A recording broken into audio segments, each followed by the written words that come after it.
शुक्रिया। खबरों के सिलसिले को आगे बढ़ाएंगे। कराची से आपको खबर देंगे। कराची में एंटी वायलेंट क्राइम सेल ने लियाकताबाद में कार्रवाई करते हुए 2 रोज कबल सऊदाबाद से लापता होने वाली 3 लड़कियों को बाजियाब करवा लिया।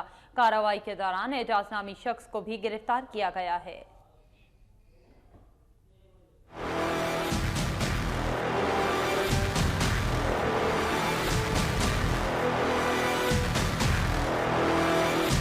एंटी वायलेंट क्राइम सेल ने कराची के इलाके लियाकताबाद 10 नंबर में अलसुबह एक मकान में कार्रवाई की, जिस दौरान 2 रोज कबल सऊदाबाद से लापता होने वाली तीनों लड़कियों को बाजियाब करवा लिया गया। कार्रवाई में एजाज नामी मुलजिम को गिरफ्तार किया गया है। जराये के मुताबिक 9वीं जमात की तीनों तालिबात को बाजियाबी के बाद गार्डन पुलिस हेडक्वार्टर मुंतकिल किया गया, जहाँ इनसे तफ्तीश और बयानात कलमबंद किए गए।